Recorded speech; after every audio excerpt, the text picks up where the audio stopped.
Hey guys, I'm Urizi. This story is all about what if Naruto can time travel between the past and the present. Let it not be said that being Uzumaki Naruto is anything easy. He has an obligation to the future but a duty to the past, and a time-traveling jutsu that lets him travel between both. Before we proceed with the story, please like and subscribe to this channel if you liked the video, and don't forget to check the description for the other works of the author if you liked the story. Let's start. Chapter 7, Discord Satellite. You summoned me? Naruto said, as he knocked on the door.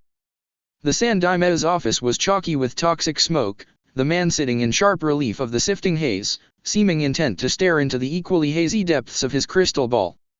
At Naruto's voice he looked up, pushing it to his side. I did. He nodded. Naruto reread the scroll, looking incredulous. You're giving me a mission. The old man gave him a magnanimous smile. Well, it would look a tad strange for a jounin of Konoha to be lounging around, missionless, don't you agree? I suppose so. Naruto answered slowly. But am I really the right ninja for the job? You're the only ninja for the job. The Sandaime affirmed, a twinkle in his eye. You'll be leaving tomorrow morning, 0700, and I expect you'll be meeting your traveling companions at the eastern gates. Companions? Naruto echoed, looking down at his mission scroll.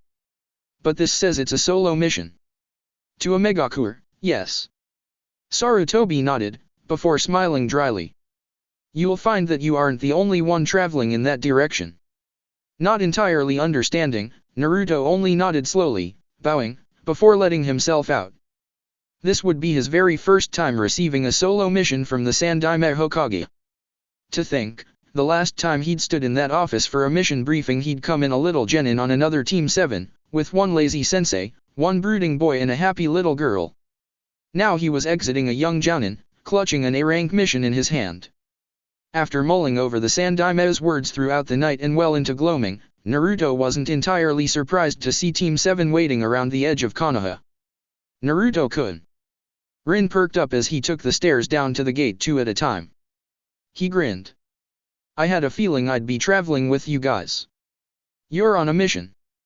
Obito's eyes grew wide. So cool, dash.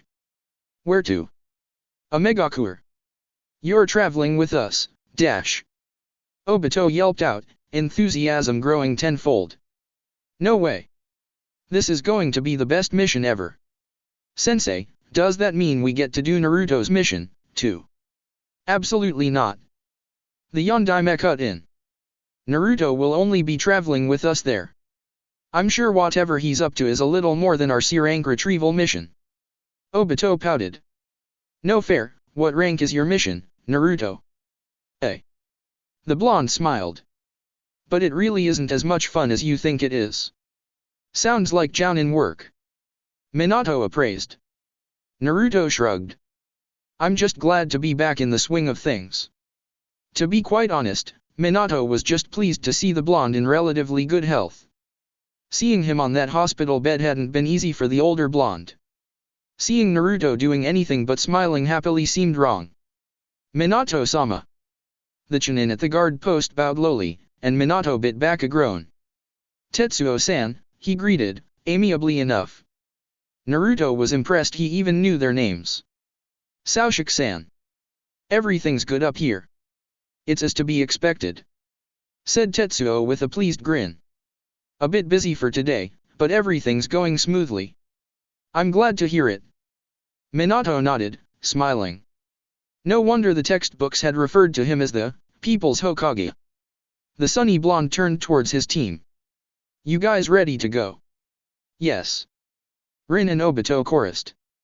Kakashi just looked vaguely annoyed with his sensei's cheer.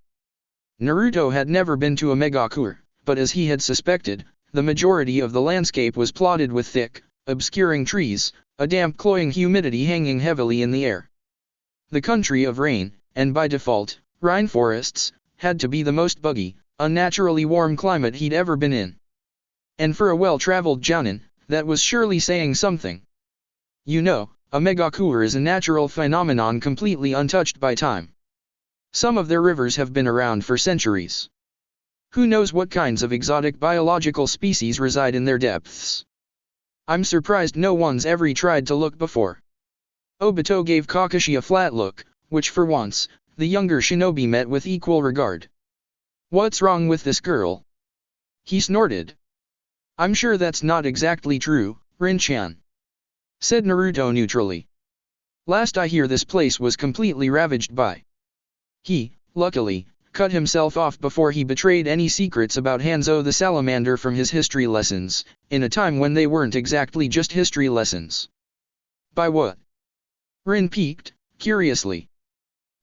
Dinosaurs. Naruto ended lamely. Obito chortled as Kakashi gave him a disbelieving look. Before Naruto makes a fool of himself further, Minato cut in swiftly, with an easy charm to his face. Why don't we start some training, huh? But sensei. Rin whined. We're in the middle of a mission. We can't just train now. Minato frowned, tilting his head. Why not? What Rin means is that we're walking. Obito explained further. We can't just stop. It'd take even longer to get to a Megakure then. Minato wagged his finger. Well, this is a different kind of training. Obito and Rin only skewered him with stark, disbelieving looks. These are high-speed exercises. Minato said with a laugh. His entire team gave a collective, unison groan, which only seemed to amuse both him and Naruto further. Generally, ninja travel in the trees at higher speeds. This helps to lower detection and make for faster traveling times. We know, sensei. Rin complained, before adding, we've done it before. Naruto supposed this was probably true. This was Team Minato, which had been fighting in the Iwa War. Though they were just kids, they had more experience than their childish antics belied. Well, if you're so sure then, Minato rolled his eyes with a sly smirk, crouching deeply. Why don't you catch up to me then, dash? And with that, he darted into the trees with impressive speed, so quick that even Naruto's trained eye only caught a glimpse of his green Jounin flak before it was gone completely. No fair! Rin cried in dismay. You already got a head start. But Team 7 leapt into the trees as well, leaving Naruto to stare bemusedly at the long, empty forest path. Minato was the fastest shinobi to have ever lived. He was probably miles away from Naruto by now. Not that the blonde was bothered, no, there was a much simpler solution to catching up to the older blonde. Naruto pulled out the three-pronged kunai, looping it around his finger once, twice, before throwing it into the forest at breakneck speed. He gave it a second, before he brought up the hand seal, disappearing as well. Minato heard the whir of the kunai rather than saw it, just a sharp noise to his left slicing through the air, and then a blonde Jounin was leaping right beside him, so quick it was near unbelievable. The blonde grinned at him triumphantly, if not a little cockily. You're pretty fast. Minato noted, an impressed smile to his face. I could say the same to you. Naruto surmised, equally enjoying himself. Minato didn't want to give the boy an ego rush, but he certainly was impressed. It wasn't very often that anyone could match him in speed. In fact, it wasn't often that he met anyone near his level, at all. Though he'd never actually fought Naruto, the older blonde was almost curious to do so. Naruto seemed to know a lot about everything, no easy feat considering the vast repertoire. How would they match up side by side? You must have done a lot of speed training. Minato concluded, taking in the speed and ease Naruto had at this high velocity. I had a good head start on you. Naruto gave him a sly smirk. I cheated, he said, conspiratorially. Minato blinked. But how?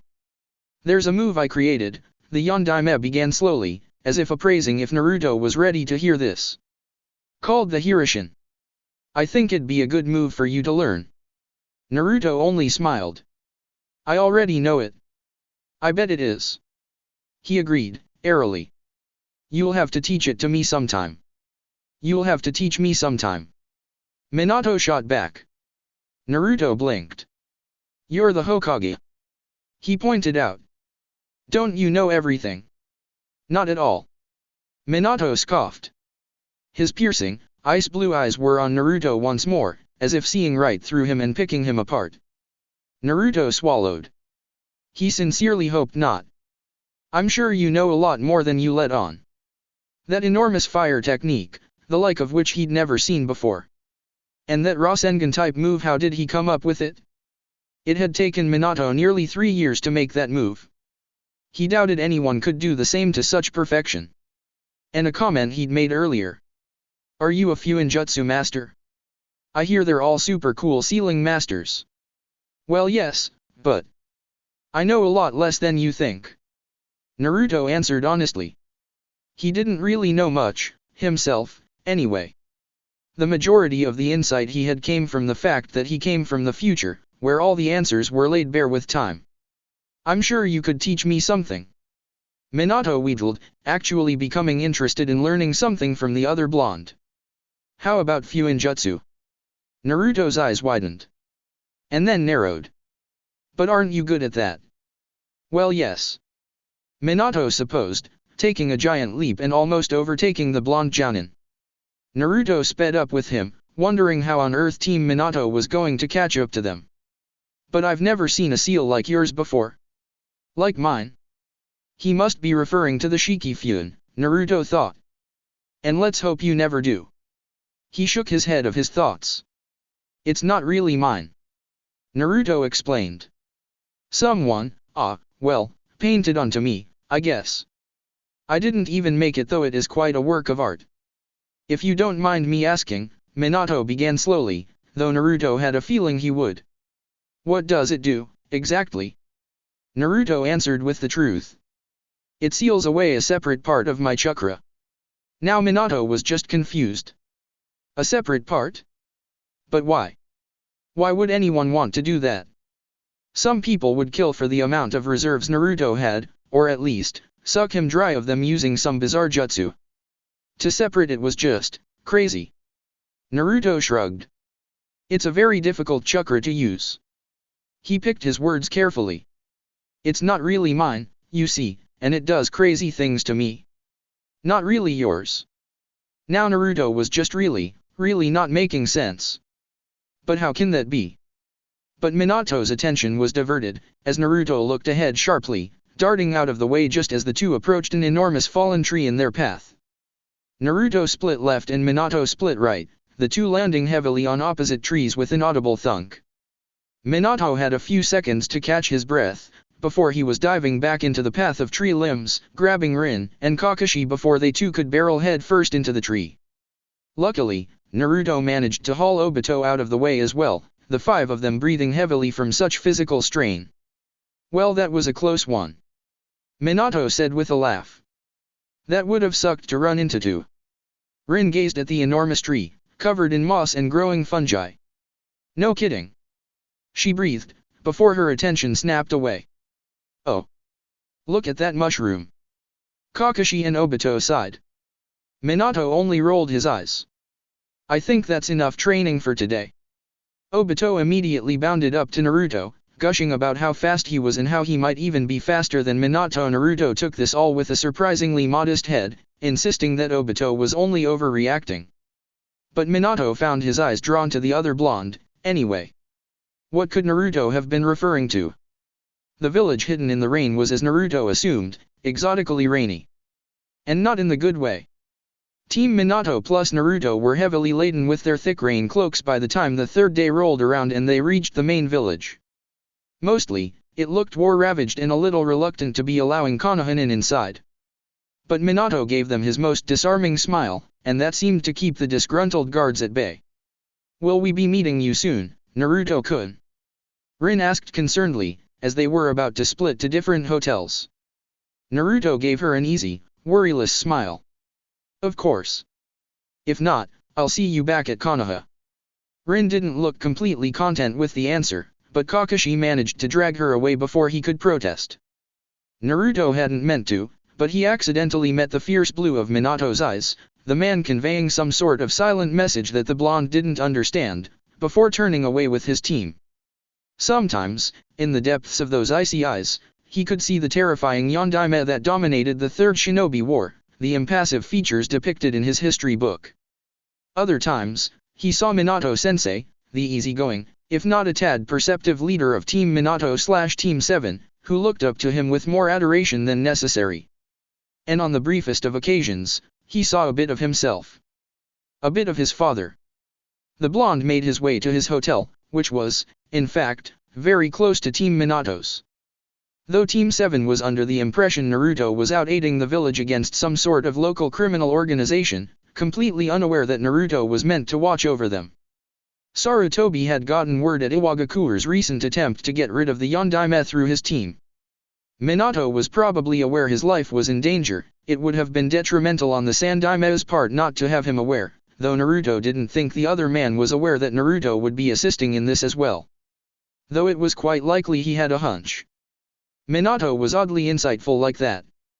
How unlucky that Naruto received nothing of that sharp astuteness.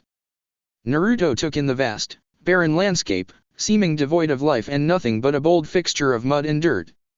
Scars struggled through buildings and split the ground open in long strokes, and no one, out of the few people which hastily walked through the streets, seemed particularly surprised by them. The blonde looked up into the dim gloom, past the heavy mist that covered the ground in a thick, furtive carpet, and into the crooked skyline of buildings and crisscrossing telephone wires. This was a Megakure. This was Akatsuki. The blonde focused back onto the streets, navigating his way through the metallic landscape. Right now, a Megakure was coming to the end of a tumultuous civil war, resulting in Hanzo's overthrow and the rising of Akatsuki's reign. Right now, Team Minato was heading in the opposite direction, 3 of which were Konoha Chunin and 1, the Hokage to be. Naruto snorted. And whose great idea was it to bring them in here? As if a Megakure didn't hate them enough. This was practically baiting the country to do something in retaliation. The blonde's eyes widened. Perhaps that was what the Sandaime had wanted, what Minato was trying to tell him without words. Though Akatsuki was attempting a full-scale wipeout of all Hanzo's loyal followers, many of them still lingered bitterly in the sprawling city's shadows, waiting patiently for Akatsuki to ease into complacency. For Konoha to fall into a self-assured security, lulled with satisfaction. The cunning old man must be using Minato as the bait, the sign that Konoha had well and truly decided its supreme rule, and now sat lavishly in amenity, resting on its victory. After all, why else would they send their newly appointed Yondaime and his team of Chunin into enemy lands? Naruto reached into his pocket for the mission scroll, perusing it once more. Watanabe Akio. No wonder it had sounded so familiar. He'd been one of the biggest benefactors for Hanzo the Salamander during the Second World War, supplying money and weapons to a country who had had enough of fighting. It wasn't surprising that, at the turning point of the war, he'd disappeared flat off the map, leaving a Megakure to fend off the enemies it made on its own. But if not even a dangerous band of S-class criminals could root him out of this capacious mass of alloy, how would a solo jounin from a foreign country? Naruto debated this as he checked into his lodgings, careful to take his Hitaiate off long before he'd even entered the city. That was where Minato came in, surely. It wouldn't take long for news to spread that the legendary Yellow Flash was inside the city, working such a menial job as retrieving a scroll from a diplomat. Was the other blonde aware of it, though? He'd given no indication, aside from that salient glance as they'd parted ways. After settling into his room and spreading out his various maps and mission details, Naruto slumped onto the bed, lost in thought. He near jumped right off it as Minato appeared next to him. Holy! The Yondaime grinned, delving into Naruto's bag and looping out a 3-pronged kunai from one of the pockets. Didn't even notice I'd put it in there, he said, though the arrogance was almost endearing. Naruto gave him a narrow-eyed glare. Didn't think I had to watch my back with my own comrades. It was for your own good. Minato shrugged cheerfully, dropping himself onto the desk chair. I'm sure you've figured it out by now. Shouldn't you be with your team? Naruto asked quickly. They'll be a liability without you. They can handle themselves. Minato waved him off, before adding, I've also trapped the entire hotel and room, and sealed the door from foreign intruders. Naruto laughed. Overkill. You never know, said the other blonde, seriously. At any rate, luring Watanabe out of his comfort zone will be difficult, even with me here. The Sandaime and I were unsure if he'd even come out at all, though I have a feeling he won't pass up the opportunity. To what? Naruto wondered. Stir up another war? Get back at Konoha. Minato shot back, looking like he didn't quite understand it himself. Who knows? With guys like that, they'd do anything for revenge. Naruto found himself thinking of the mysterious Akatsuki leader. He was leading this city now, and for what? Who was he? A man just like Watanabe, selfishly manipulating the city for his own goals?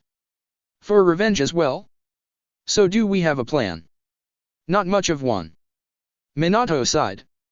My team and I will do what we came here for, and you'll be here for backup, if we need it. The Yondaime stood then, turning to the window. Rain splattered in long waves of water, wind rattling at the glass. To think, every day was like this in a megakure, an endless torrent of rain. Naruto caught sight of the man's reflection in the glass, suddenly struck by how identical it looked to the Yondaime's portrait in Hokage Tower.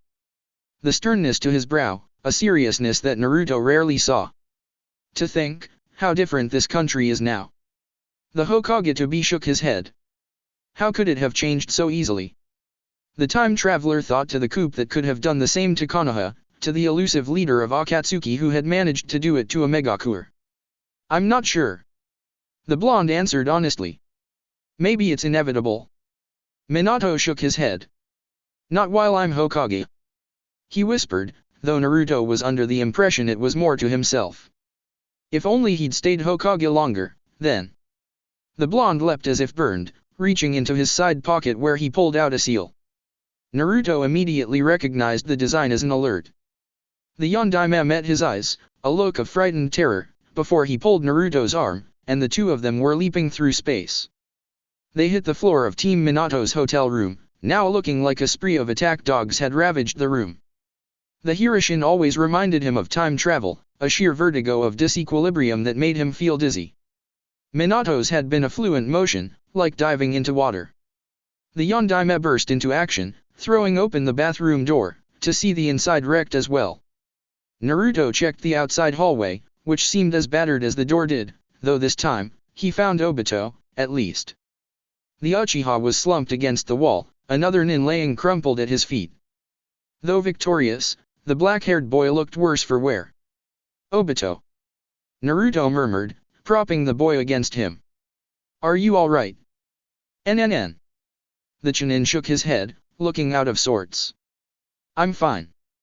But Kakashi. Rin-chan. What about Kakashi? And Rin-chan? Naruto asked slowly, meeting Minato's eyes as the furious Yondaime came into the hallway. He looked back down at Obito. Where are they? Kakashi ugh. Obito clutched at his head, pushing off of Naruto. Kakashi was down that way. I dunno. He went out to get a soda, and then I heard him shouting I came out here but this guy came out of nowhere and then I. It's okay. Naruto assuaged calmly. It's gonna be okay. Naruto moved down the hallway quickly, leaving Minato to take care of his injured student. Kakashi seemed significantly less harmed than Obito, though at first glance it looked as if he had bled out all over the floor. He looked small and petulant amidst a sea of grape soda cans, from where the machine had been decked open by a long blade. Upon closer inspection the blood was actually cherry cola, from the cut-open cans where Kakashi's katana had wrecked through dozens of them. Naruto let out a sigh of relief. Are you okay, Kakashi? The boy grumbled in response. I'm stuck. His feet seemed to be completely encased in cement, which seemed to rise up out of the floor and gobble him up until his neck and head were the only thing visible. Naruto would have laughed at the irony, remembering a time when the Kopinen had used a similar trick on Sasuke many years ago. Don't worry about that. The blonde easily dispelled the jutsu, Kakashi springing free and landing cat-like on his feet. Where's Rin? The Hotake looked up sharply. She was in the room. He answered, wide-eyed. Was she? Naruto immediately turned tail, sprinting back into the room, Kakashi hot on his heels. The door was still wide open, Minato standing forlornly in the middle of it, surrounded by seals. Naruto was immediately impressed by their caliber, scrawled all over the floor, the windows, and even the door. But the Yondaime wasn't focused on any of those. He was looking up at the ceiling, a space devoid of black ink. The vent. Minato cursed quietly. The fucking vent. You wouldn't have known. Naruto placated, stepping inside. He ushered Kakashi into the bathroom to get cleaned up. Obito was lying face down on the bed. At any rate, no normal person would be able to fit into something so small. No normal person, Minato agreed. Just a ninja. Well. It's not your fault, sensei. Obito cried weakly, voice muffled by the pillow. It should have been me protecting her, but I ran to Kakashi instead. Both of them needed your help. The Yondaime assured the upset Uchiha. And it's going to be alright. Each of you have one of my special kunai for this purpose. So we'll be able to rescue her. Obito looked up, relieved. Thank God. Poor Rin-chan, she must be so worried. Or knocked out. Naruto thought, but decided it would be better to keep that to himself. Get Kakashi. Minato ordered. And we'll decide what to do from there. As Obito scurried into the bathroom, the Yondaime turned to Naruto. Watanabe. Naruto guessed. Looks like he didn't go after me after all. Minato smiled bitterly. But we've got our shot. Naruto pointed out, feeling a little sympathetic that it was at Rin's safety that they did. And you can pinpoint her location. Minato nodded. As long as the kunai is still there. The bathroom door swung open, hitting the wall with a swooping bang. We want to go too, sensei. Obito shouted, though it looked as if his ears were ringing from his voice. We've got to save Rin-chan. You guys have done good. Minato said, shaking his head. Leave the rest up to Naruto and I, all right. Obito pouted, but Naruto felt odd satisfaction at the words. Naruto and I. Like they were partners. Or, equals. But I want to help too. The Uchiha whined. Kakashi scowled, the little imp looking like he at least understood that they'd only be a hindrance. Come on, idiot. The younger Chunin scowled. Leave it up to sensei. We'll only get in the way. But. Obito sputtered. But Rin-chan. We'll be fine. Kakashi cut off, looking irritated. Minato-sensei can handle it. Obito looked up imploringly at Naruto and Minato, though the latter only sighed. Just rest, Obito. Fine. The Uchiha muttered glumly. Minato turned to Naruto, taking Obito's sullen understanding as approval. Shall we? Naruto nodded. Looks like they were smart after all. Minato sighed, looking annoyed. He picked up his kunai from where it was laying on the ground, along with Rin's Hitaiate and the majority of her weapons. There's no sign of struggle. Naruto noted, walking around the scene with a keen eye. She's most likely unconscious. That might be better. Minato muttered grimly. They won't start interrogation until she wakes up. At the thought of anything torture-related with Rin, the man's face twisted into a controlled impassiveness, though Naruto was aware that that was even worse than anger. They'll keep her as a hostage, most likely. Naruto pointed out. He looked down the street, the rain having melted into a light drizzle, but the mist still thick and laden against the ground. He caught sight of one of the street posts. Hako. There's a base around here. The blonde spoke up, eyes widening. He remembered the name vaguely from his maps he'd received in his mission scroll. They were composed from spy groups meticulously monitoring a megacore. Though there was little evidence, Watanabe and the few Hanzo loyalists still left were said to have a base around the area. Minato looked up sharply, Rin's Hitaiate still in his hand. Do you know where? The blonde asked furtively. Naruto shook his head. No. He said, apologetically. If only he hadn't left his maps in his room. But it can't be too far. We'll split up then. Minato answered immediately. The blonde tossed another three-pronged kunai his way. If you discover anything, just scratch the seal. It'll alert me. Naruto nodded as Minato disappeared with nothing but a quick, blurred movement, leaving the Jounin to take the other side of the street. Though it seemed a futile gesture, as Naruto could see little else aside from the watery street, diffused in the speckled lighting of lined street lamps. A megacore was unpleasantly silent without the constant shifting background of rain, almost eerily quiet as the blonde made his way down the street. Surely they'd have guards up, or perhaps just people wandering the streets as slum rats. But the entire block was devoid of life, making the ninja stand on edge. It was unnatural. Impossible, even. Naruto blinked then. Kai. How could he always be this dense with genjutsu? The street blurred, before breaking into a road of messy, broken bodies. Naruto immediately leapt for cover, ducking behind a building. He peered into the street, which now carried with it the faint sounds of people farther away, and the electric hum beneath his feet foreshadowing a powerful generator somewhere near here. The blonde gulped, eyeing the strewn corpses. His identity wouldn't be safe here, certainly. But, for the life of him, he couldn't make a henge. Then he smiled. But of course, there was another option. After a few quick hand seals, he turned into a she.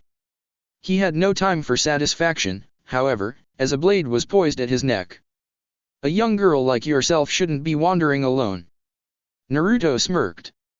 Sexy no jutsu could really come in handy sometimes. Who said I was a little girl? He ducked under the blade, giving a sweeping kick to the man behind him. The other ninja sprawled, but quickly poofed into a rock. The blonde parried a few more strikes, unpleasantly surprised at how unmatched he was. This man was strong. Perhaps even stronger than Minato. Naruto dodged a punch to the face, only to be quickly overwhelmed by a kick to the stomach, effectively pinning him to the wall. He grimaced. Who are you? Naruto looked up to see a cloaked figure, a few ways taller than him in the sexy no jutsu and probably when he was normal, too, with a multitude of piercings up the bridge of his nose. He had unusually red hair, as well as very tanned skin. But it was the eyes that bothered Naruto the most. He'd never seen the pale gray coloring, nor the thousands of rings that seemed to focus in on his pupils. Nin. Naruto grunted. Ya. From. The man asked, looking amused. Naruto swallowed. A megakur. There was a moment in which the man only watched him curiously, and the blonde thought he was in the clear. That was, until a kunai was embedded next to his head. Try again. Konoha. Naruto grunted. The man's eyes narrowed. Konoha gakur? Why? A mission. The blonde heaved slowly, carefully looking for a way out. He was unmatched, clearly, and Naruto would prefer not to have to use the Kyuubi, as that would give away, well, everything. For what? Asked the taller man, testily. Assassination. Naruto gave a shuddering breath as the pressure to his stomach was lifted. Of Watanabe Akio. It seems that had been the right answer, as the man backed off, leaving Naruto to slump onto the wall. Huh. Muttered the man, looking a strange mixture of irritated and amused. So Konoha has gotten itself involved, but for what gain? Naruto took the opportunity, as the man was lost in thought, to slowly draw his hand into his pocket, reaching for Minato's kunai.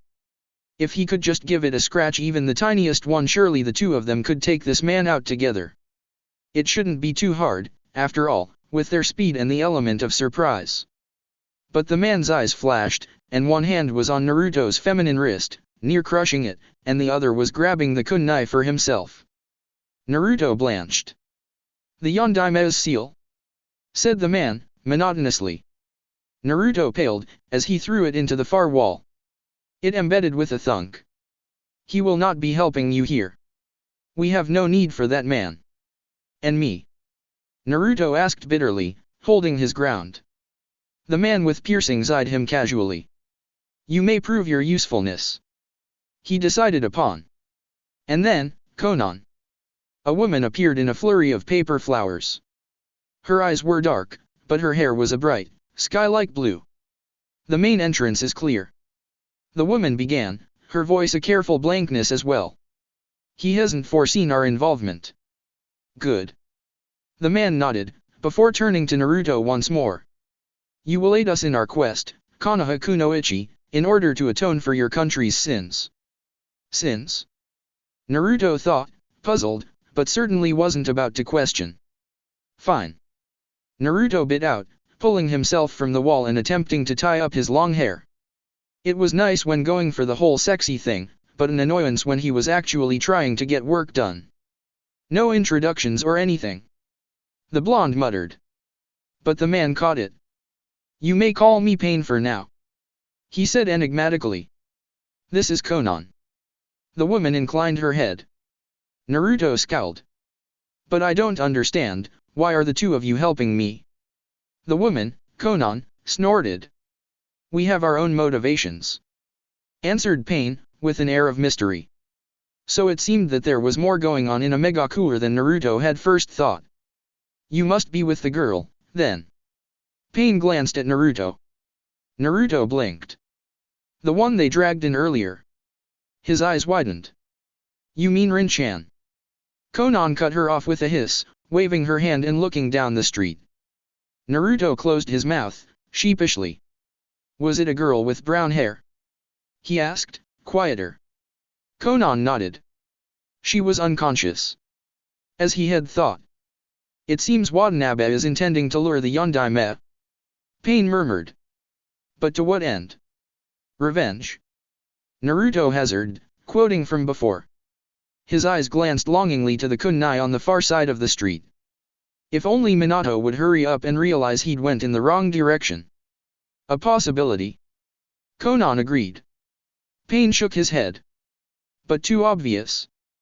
Perhaps he'd use the man as a bargaining chip in order to force Konoha's hand into aiding the Hanzo loyalist cause. Danzo would never fall for that. Conan pointed out, losing Naruto completely. Danzo? Regardless, Pain waved her off. The ploy has given us the perfect opportunity to rid Omegakure of those opposing its peace. We should make haste of it while we can. Conan nodded. I'll take the roof, she declared, before disappearing once more into a flurry of origami cranes. Pain glanced at Naruto, still some ways shorter than him, now looking at least like a semi-effective ninja with his hair tied up. You will accompany me to find Watanabe, he intoned deeply. It would be in both of our best interests to work together, at least for this juncture.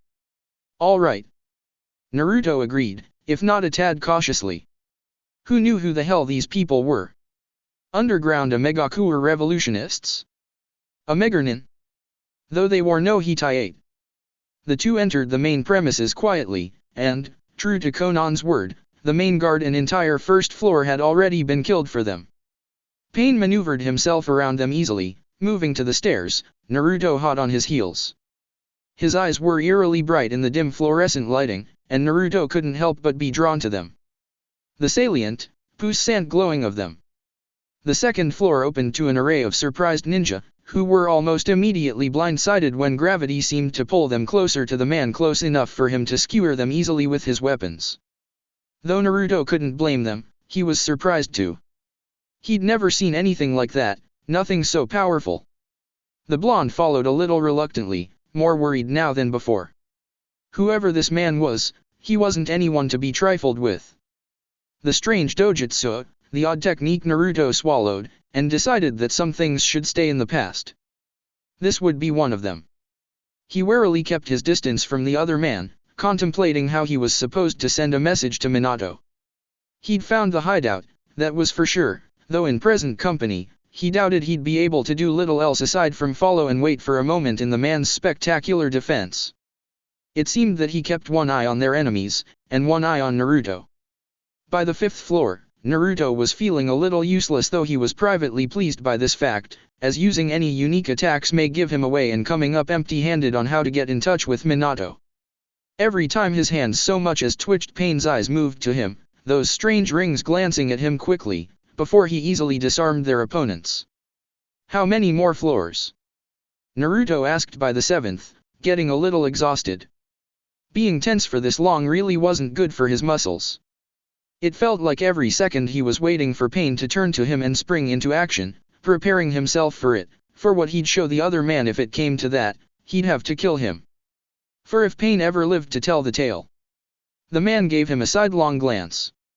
A few more, was his answer. Watanabe's office on the top floor. Great, the blonde thought, rankled. Like that won't take long. It would be so much easier if his accomplice at least used Kage Bunshin to clear the many rows of protecting guards. Or at least a summon or something. Lord knows there was a faster way to do this. That's it. Summon. Naruto's eyes widened, only to drop back down. But how would he manage that, with Pain watching his every move? Though Pain hadn't been the only one watching. That move, whatever it was, that distorted gravity, it could only work for a few seconds. And afterwards, Pain was left vulnerable. Or at least as vulnerable as a man like that could be. At least, he seemed weaker, like he was recharging his attack. Naruto drew in a bated breath, waiting for Pain's latest attack to wane off. Once it did, and the entire hallway was clear of guards, he sprung, ready for his attack. But someone beat him to it. Naruto. Rin came stumbling out from the opposite end of the hallway, rounding the corner with a limp and looking utterly exhausted. She'd already spotted him, and was looking relieved. Naruto was just plain surprised. Rin. How could she tell it was him? He was a girl, after all. The blonde rushed to the young Chunin, completely oblivious to Pain's narrowed, surprised glance at the mention of his name. Naruto. The girl mumbled, almost dropping to the floor. Naruto slid to catch her in time, eyeing the hallway she'd just come from. His eyes widened when he realized she must have woken up and fought her way out, attempting to get out of the complex. In a flurry of paper, Konan was beside Pain on the opposite end. Naruto took his distraction to bite down on his thumb, blood oozing out of the wound as he rapidly made the hand seals for the Kuchi Yasei no Jutsu. He's on the 9th floor, she explained, her voice calm even though she spoke quickly. Heading downwards, there seems to be some sort of escape into another complex of buildings on the 8th level. We'll intercept him, then. The two were distracted by another round of enemy coming down from the stairs. Taking the opportune moment for the fortuitous fortune it was, Naruto flew through the summoning hand seals, quickly tearing at his skin and pressing them as quietly as possible into the ground. A rather small, rounded toad the size of his palm poofed into existence, looking surprised and confused. Who the hell are you? She. Naruto hissed, leaning over to shove the toad, Rin, and himself bodily over the corner. Keep your voice down. Who are you? The toad repeated again, looking weary. That doesn't matter. Naruto said, hastily. Listen, I need you to give a message to Minato. To who? The toad blinked. Naruto wanted to hit something. Ask one of the other summons. He spat quickly. Look, tell Minato that I've found Rin. We're in the building across from his kunai. Tell him that, okay? Okay. The toad whispered back, looking unsure. But I'm not really a summon, you know. I'm still in training on Mount. I know who you are, Gamekaki. Naruto smiled, nostalgic at seeing his friend so young and small. But you have to forget me, okay? Pretend like you never met me. At this, the young Gamekaki was even more confused. What? But. Naruto released all the chakra holding him, though, sending him back to the summoning realm in a cloud of smoke, just as Konan and Pain finished up the last of Watanabe's guards. He stood then, dragging himself around the corner, Rin on his slim, feminine shoulders. Is she dead? Konan asked, no inflection to her voice. Naruto shook her head. Chakra exhaustion, I think. She'll be alright, then. The comely woman looked satisfied, turning to her partner. Pain nodded, and the three of them ascended the stairs to the 8th floor, Naruto making sure to stay a few paces behind the two, always behind. It wasn't hard to find Watanabe. He was a rotund, obtuse man of short stature, and his waddle made the floor shake with grounded effort. Pain's long, languid strides easily dwarfed the man's smaller ones, cornering him into a hallway as Konan's paper molded to seal the opening shut. What do you want from me, dash? He cried, after fruitlessly pounding the papered wall. He turned around to them, and Naruto was sorely reminded of Gato, the way his forehead gathered sweat profusely and how his soft stomach collapsed as Pain pushed a kunai into it. I want nothing. Those eyes collected light from the moon in the windows, a strange, warped sort of purple. But to see you suffer.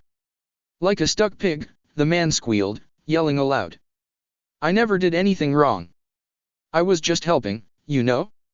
Just trying to survive, just like everyone else. You will never know of survival. Pain spat, the most emotion in his voice Naruto had heard since meeting him, as if the other man had struck a resounding chord of hunger. He threw the man effortlessly into the wall, ending his pathetic life with a gravitational force to crush all his bones. Watanabe's body slumped to the floor in front of Konan, the woman walking over impassively to stand over the now dead corpse. Pain turned to him. Does this man look familiar to you? Pain gestured to the bloodied man leaning against the wall, head lolled and eyes closed.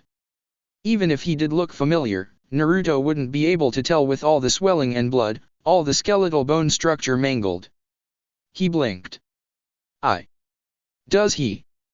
Pain asked again, deceptively calm. Did he? Had he ever been in Konoha? Would he have been, in this timeline? Naruto couldn't think straight, couldn't remember. I don't know. He answered, lamely. Pain sighed. It seems you had no use after all. The man with the strange eyes took one step, pulling his hood off to reveal his face in the full lighting of the wintry moon. He looked younger than Naruto would have imagined, the piercings lining his nose glittered in the pallid lighting, a youthfulness to his full face that Naruto hadn't expected. Before he could use that freaky gravity jutsu on him, too, the entire line of windows shattered, a lightning-fast blonde ninja barreling through them, causing Pain and Konan to retreat in the process. By the time the glass had settled a mere matter of seconds, the Yondaime had Pain pinned with a kunai to his neck, the other man looking surprised to see the blonde. Minato. The Yondaime looked up then, tearing his gaze away from Pain to see Naruto and Rin in the bloodied hall. For a moment, Minato didn't seem to recognize him in his sexy no-jutsu form, before his eyes widened and he turned back to Pain. Well played, little girl. Pain surmised dryly, though he didn't look particularly judicious about it. Naruto smirked. You underestimated me? We're at a stalemate, then. Pain supposed, calm in the quiet wrath of the Yondaime Hokage holding a kunai to his neck. What shall we do? Fight over who leaves this tower alive? Perhaps you were meant to take Watanabe with you. Have you been deceiving us all along, girl? Or was this your whole purpose, to lure us here to fight your precious Yondaime? What's so special about you? Naruto wanted to ask, though knew he couldn't. Minato pensively looked between the two of them. To Naruto, who looked ready, and almost itching for a fight, and to Rin, who was exhausted in the girl Naruto's arms. And back to the mysterious young man in the cloak, who couldn't be any older than him, smiling elusively up at him. Do you have an answer? We'll leave. He decided, ferociously. I'll take my team, you take yours, and we'll pretend like this never happened. Naruto sighed, tension leaving him. Always the peacemaker. Agreed. Pain nodded, the demure tone rivaled only by the smirk on his face. Minato narrowed his eyes at the man, never once breaking eye contact, even as he moved across the room to grab Rin and Naruto. The blonde accidentally caught Pain's eyes, the strange dojutsu spinning in them, calling out to him almost, before the Hiroshin took over him. The journey back to Konoha was quiet, and almost excruciatingly long. Long with both Obito and Kakashi injured, the trek was a long, grueling road that never seemed to end. Naruto could have cursed the musty heat, for the humidity seemed to trap it amongst the enormous trees, laying thick and clinging to his clothes. And quiet, for no one seemed up to talking. Minato kept eyeing him, and Naruto kept looking in the other direction. Rin was too exhausted to do much else aside from plod along sullenly behind them, and Obito too injured to keep blabbing. And Kakashi, well, Kakashi hardly spoke at all, anyway. It wasn't until the very end of their trip, when the air had finally crisped into a ripe coolness and the trees began to look marginally normal, with Konoha closer at every step, that Minato finally voiced what Naruto knew to be on his mind. Naruto? Minato began slowly, carefully watching for any reaction with the other blonde. Do you have toad summons? Naruto paused in his steps. Toads. Minato eyed him. There was a moment in which Naruto said nothing at all, his face covered by lemon-colored hair. Minato waited for his answer with bated breath. Was it possible that Naruto had the same summon as him? But how?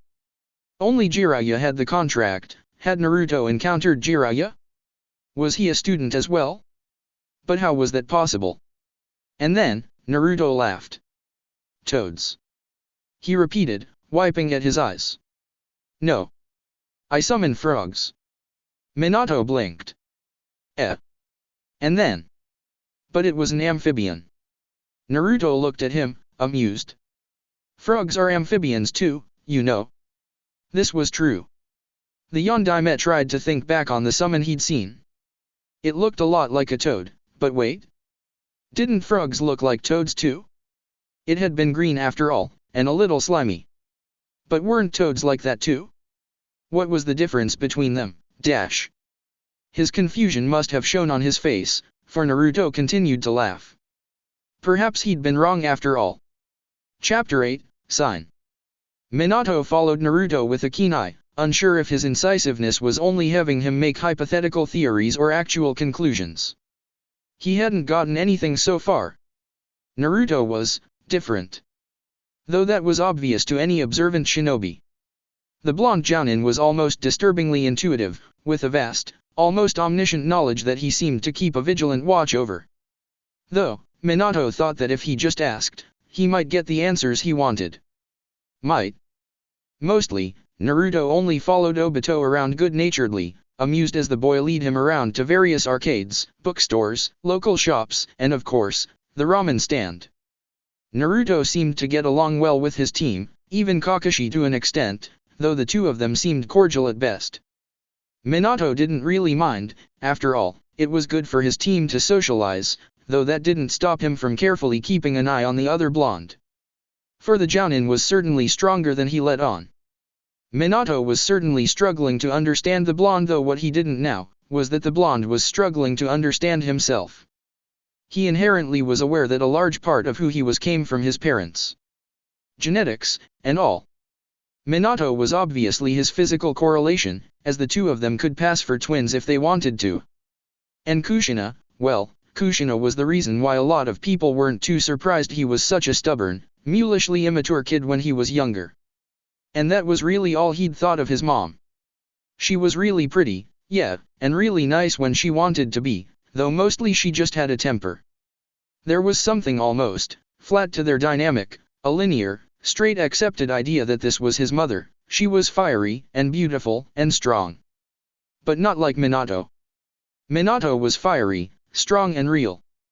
Naruto understood him more as a person, rather than a figment of time fixated in a single, memory-like dream place. But Kushina was inadvertently going to change that. It was only pure, unadulterated luck or, perhaps in a way, misfortune that the two managed to meet while in line for coffee. And by then, it was only polite to stay and talk. Not that Naruto had any intentions of doing so, no, not when it was more awkward standing in her presence than he'd ever imagined it to be. This was his mother, but she was just a pleasant-looking woman with fiery, sea-blue eyes. Just a stranger. I heard you went on a mission with Minato-san. Ah, back to the formalities again. How was it? You don't have to pretend to me. Naruto waved her off with a wry grin. I know all about you too. More than you probably know yourself. Kushina blushed. Ah? Sorry, it's just habit now. And with a far-off look. It's not good for people to know about us, you know? His reputation and all that. His reputation. Naruto echoed, sipping his coffee and choking. Straight black. Ugh. The two had moved from decorous greetings in the coffee line to sitting at one of the tables in an inevitable socially acceptable dance that two reluctant acquaintances did when meeting awkwardly away from their usual circle of friends. Yeah. She leaned into her hand, propped on her elbow against the table, stirring her own chai tea morosely. You know, him being the Yondaime and all that. Yellow Flash, all those Iwa kids out to get him, blah, blah, blah. She rolled her eyes with a silly, exasperated smile, appearing so nonchalant that Naruto knew, from experience, that she was faking it. After all, he made that expression himself. But that's not really what bothers you, is it? Kushina stilled. No, it wasn't Minato's infamous reputation. It was hers. Though there were people few and far between who were aware of the nine-tailed demon fox in her stomach. And those were a dangerous group of people. Kushina blinked, pulling her head away from her hand. I know what you are. He spoke, demurely. At this, she violently moved away, jogging her elbow from the table and clutching one hand to the armrest of the chair. The wall of vague, courteous amiability shattered completely. What are you? He smiled, yieldingly. I am one too. Naruto wondered how time could allow this, one nine-tailed demon fox in Kushina, and one in Naruto. How did time allow any of this? He wondered belatedly. How was it even physically possible for him to be sitting here next to Kushina, staring into her water-colored eyes and watching the color drain out of her face? You mean a? The tension eased from her shoulders. A jinhuriki? Yes. He nodded, still smiling. There are 9 of them, you know. Of course I know. She bristled, looking annoyed he thought her so dim. What pride. He snickered to himself. Definitely runs in the family. I just didn't think I'd meet any others, I guess. We're not exactly common, you know. More than you'd think. Naruto laughed. After all, every ninja had their own demons. Just not physically sealed to their stomach. Does Minato know about you? Kushina asked hesitantly, probably the most decorous he'd seen of her. Naruto shook his head. No, she looked relieved. Then he added, but I'm going to tell him. She deflated. You should tell him too, you know. Naruto advised seriously. After all, when it came to sealing him it'd be pretty messed up if Minato was completely unaware his wife was a jinhuriki. I know. She blew at her bangs. Every time I get around to it, something gets in the way. Or I get in the way. Sometimes I wake up and think, today I'll tell him. And then I don't. I end up just putting it off again like I'm waiting for the perfect opportunity that I know will never come. The one who knows is Sandaime-sama, and Mito-sensei, ere she did, anyway. Kushina looked down. Before she died. Naruto nodded, unsure of what to say. He'd never had to deal with one of his closest friends dying, let alone a teacher. Not even Sasuke, who seemed to have drifted so far away from him, was still alive, tangibly. I thought I was alone. She whispered. Well, you're definitely not alone, said Naruto, seriously, before grinning. And anyway, you have Minato. You guys can have a big, happy family, don't you think? She smiled softly. Yeah. And then, with conviction. Yeah. A big family. Like, 12 kids or something. Naruto blanched. That would hurt, wouldn't it? Who cares? Kushina laughed, and for someone so loudly offensive she had a perfect bell-like laugh. And a smile that split her face into wide, brimming happiness. His smile. I've always wanted a lot of kids. A ton of kids. Naruto watched her, this woman of happiness, wondering if his smile looked as forced as it felt. I'm sure you'll get it. He promised, with false sincerity. He felt a little bad, lying to Kushina like that. Mostly though, he just felt bad for himself, even though he didn't know why. After all, he had the most loving, wonderful parents in the world. They just hadn't been there when he'd needed them the most. Naruto was beginning to realize why people took his father so seriously, some even shaking at the thought of his mere memory. He certainly hadn't been made yondaime for no reason, as it seemed even subconsciously the man had picked up on Naruto's oddities, even when the blonde tried fervently to hide them. The summon thing seemed to be really grating on him, as if part of him wanted to believe Naruto, a boy who'd given him no reason to distrust him, and the other, more rational part knew it to be a farce. Maybe it was time for some truth between all his white lies. And the least he could do was warn the guy, right? This was what he was going to lose his life to.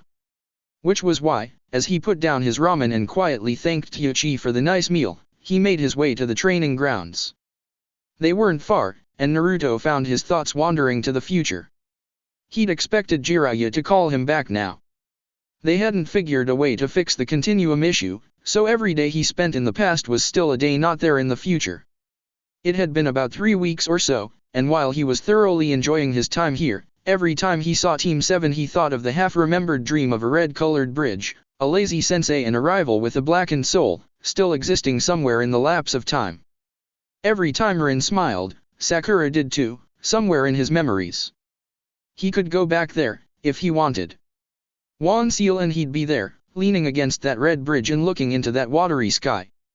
But it wouldn't be the same. He entered the clearing, full of three-pronged kunai sticking up out of the ground, the trees, and even a few training poles. A yellow blur was racing around them, throwing more and more kunai until the ground was so effectively skewered with them it seemed to be made of spikes. One came Naruto's way, and he caught it deftly. A few seconds later, and Konoha's yellow flash near barreled straight into him, teleporting to the kunai in Naruto's hand and rolling out of the way. Minato blinked up at him, disoriented. Up and at it already, huh? Naruto smiled. Minato rolled his eyes, getting up off the ground and dusting himself off. Seems you are too. Up and at it, eating ramen already. Minato grinned, pointing to his head. There's a noodle in your hair. Wait. He balked as he pulled it out. And Teuchi had just stood there and waved back at him, letting him look like a fool. The guy probably thought it was funny, too. I didn't expect to see you here. Minato exclaimed, still smiling. It fell slowly though, as he realized Naruto wasn't smiling back. No, Naruto was studying him with intense delphinium eyes. As if contemplating his chakra patterns, his strengths, and his weaknesses and his very soul. Minato swallowed. Perhaps he'd passed, because Naruto's eyes trailed back to his own, the sky and the ocean clashing against each other, like infinity to infinity. I want to fight you. Minato felt like the floor had dropped below him. And then... What? Naruto titled his head. You don't want to. It's not that. Minato faltered. Though maybe it was. He'd never had an issue with some friendly sparring and camaraderie, but for some reason, he couldn't fathom the thought of fighting Naruto. As if it was some sort of inherent, cardinal sin. Well then Kman. And then the grin was back, but it was fixed, vulturine smile, as if the blonde was avariciously picking him apart. You did say you wanted me to teach you something. Naruto reminded. But he'd meant some sort of inconsequential, interesting little thing, not a fight. Like they were enemies. All right then. He steadied himself. Why not? Why not indeed? Naruto was just as fast as him, if not faster. Minato found himself wondering why Naruto had been so subservient on that mission when he'd been under that strange-eyed man's power. Surely, he could have fought him tooth and nail, and won, even. Of course, Naruto had no intention of winning, or fighting at all. Each strike was parried effectively, and blades met, sprung apart, and met again. He bolted out of the fray, rolling on his feet and leaping for the higher advantage. Naruto joined him, the two flying into a taijutsu match that exceeded gravity for a moment, whirling punches and kicks, dodging and hits until the two descended back down. He nimbly blocked one of Naruto's kicks, using the velocity to drop onto one of the trees, Naruto doing the same. The blonde charged again, too fast for Minato to think of ninjutsu or genjutsu. The flurry of rapid taijutsu almost reminded him of speed fighting, so quick it was almost too much to keep up. He'd thought he'd finally gotten the jump on the blonde, parrying strikes in a gravity-defying knife fight, when Naruto acrobatically sprung away, giving Minato the briefest glimpse of inhuman-looking eyes before an unnatural red chakra seemed to seep out of him in puissant, burning waves. They met again, and Minato's eyes widened as he was met with not blue, but red irises on the blonde's face. A jujutsu? But then what was that red chakra? He didn't think much of it, continuing to fight tooth and nail for the advantage, getting as close as possible with such a short-ranged weapon. He didn't have any warning when the red chakra lashed out, swiping at his chest with a ferocity. The blonde Hokage recoiled, springing away to land some feet away from the other blonde, who was eyeing him with an apprehensive, if not determined look. What was that? He asked, voice strangled. His vest was wet with blood. Naruto had landed a hit with that chakra. I'm teaching you. Naruto said, a little too amiable for Minato's liking. Teaching me what? The other blonde asked rhetorically, wiping at the blood drooling down his vest. The wound was relatively shallow, but still annoying. Your blood limit. It's not a blood limit. Naruto explained by not explaining, looking exasperated at him. Minato paused. Then what is it? A demon. Shock colored the Yondaime's face, evident in the draining of his pullure, but he had no time for the words to truly set in, only a wave of panic as he quickly made to parry Naruto's quick strike. When he leapt this time, Minato made sure to give them more distance, keeping a furtive eye to the boiling red chakra, and the other to the blonde's lightning quick strikes. There wasn't even a need for ninjutsu at this point, the fight ascending to a much higher caliber than any elemental technique could assist. This strange demonic chakra almost reminded Minato of the gates. It seemed that by accessing it Naruto was incredibly faster, more powerful than he'd been before. Minato was hard-pressed to use the Hirishin. After all, if Naruto was using an ace card he should be allowed the same luxury. But he wasn't sure if it would exactly help, the extra speed, perhaps. But it wouldn't show him how to defeat this new level. We can stop now, Naruto said quietly, and it was then that Minato noticed he looked almost lost. The Hokage dropped his guard, but not without caution. What is? But then the red chakra receded. He amended. That. It's demonic chakra. The blonde began, cheerfully conversational. He sat himself down on the ground, motioning for Minato to follow.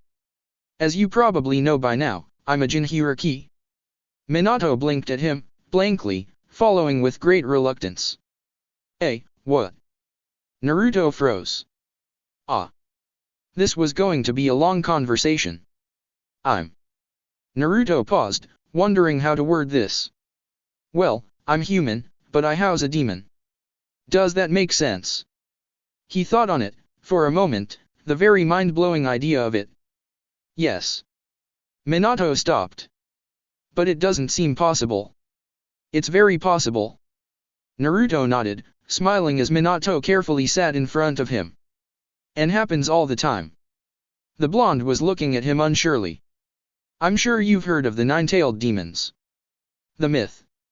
Minato scrunched his brows. About the moon and the first ninja. That one. Naruto interrupted, waving the rest off. Most of it is considered just myth, but those tailed demons are real. They're entities of chakra. It was said that the first Hokage used his Mokuton jutsu to seal these beasts and give them to other nations as peace treaties. That much is true. Ever since then, it's normal for Jinhuriki to be part of the Kage's family. And at Minato's blank gaze, he shrugged. It's a sign of trust. Wait. The blonde halted. I get that they're real. And that you quite obviously have one. But you're not a Sarutobi, are you? No. But you're a Konoha shinobi. So where? But where did I come from? Naruto smiled enigmatically. Minato mouth opened. Oh. So Naruto had been Uzumaki Jinhuriki? And then his curiosity got the better of him. Which one do you? It doesn't matter. Naruto smiled, cutting him off. Minato hated to see it, that hurting half-smile, as if Naruto thought he couldn't see right through it. And Konoha? Minato tried in vain to keep the nagging curiosity out of his voice. Does Konoha have one too? And again, that evasive smile. I'm sure it does. How vague. But anyway. Naruto got up then, stretching out his back. That was a good match, huh? I hope I taught you something interesting. You did. Minato answered, honestly. And this time, the returning grin was honest and true. And it made Minato all the more pleased to see it. Yeah? Good to know. Naruto chuckled. We should do this every week. I wouldn't mind. Said the Yondaime, seriously. Naruto blinked at him, as if surprised that his off-handed comment was being met with such stunning austereness. The blonde trailed off, taken aback. Well, sure then. Why not? Minato smiled. Naruto wasn't his student and he wasn't Naruto's. And somehow, that made it all the better. To think, Here was this boy who'd been here this whole time, overflowing with such vast, omnipotent knowledge. How had they not met before that fateful spring morning in Iwagakure? Where had Naruto been his whole life? That's it for part 3. Thank you for watching and see you on the next video.